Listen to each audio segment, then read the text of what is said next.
motion, Honorable Kericho MCA Sigawet Ward, and also thank the members of County Assembly who have stood firm for the removal of Dr. Mutai, the Governor Kericho County. Mr. Speaker, sir, when I went through this impeachment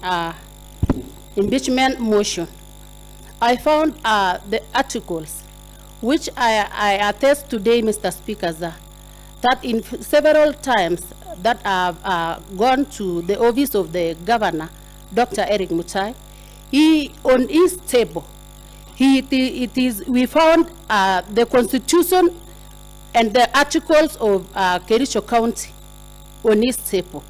And when I went through, I found the article number 10 of Constitution, section 3 and 16 of the Leadership and Integrity Act 2012, and section 9, 10 and 12 of the Public Officer Ethics Act 2003, established, among others, the rules of law, democracy, human dignity, courtesy, respect, social justice, inclusiveness, equality, human rights, probity, professionalism, and non-discrimination, protection of the marginalized, good governance, transparency, and accountability.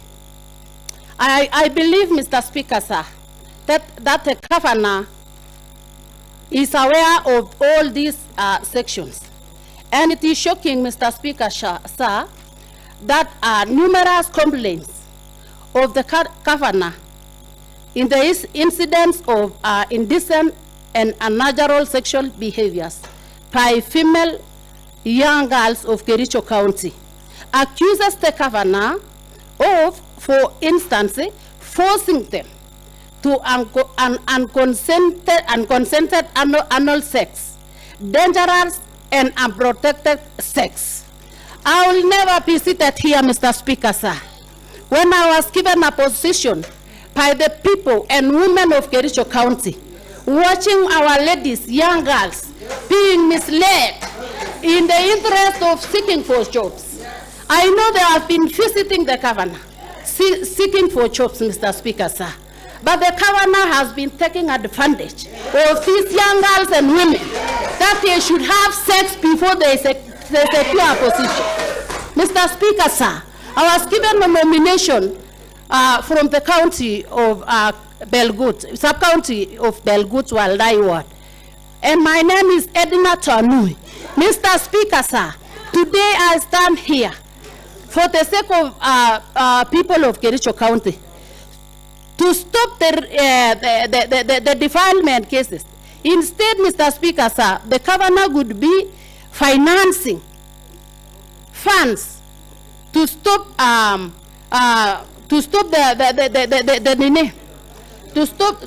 defilement cases, which is in high rates in Kericho County, to stop the rape cases, which is taking place in Kericho County.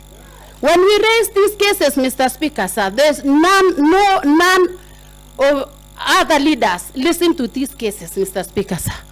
You find in the governor, instead of providing us money, allocating money to stop this high rate of defilement cases, he is busy leading the team to defilement cases, Mr. Speaker, sir. I stand today to stop that act, Mr. Speaker, sir. Secondly, I also stand here to stop the revenue leakages taking place in Kericho County. Mr. Speaker, sir, I support this motion 100%. And I thank everyone here who has stood with us up to the end. As we proceed to Senate, I want to plead today that this motion should be bring to accomplishment, and the governor must move out of the office. Thank you, Mr. Order. The Honorable Dr. Moses, and then I'll give to the Honorable Vincent Korir.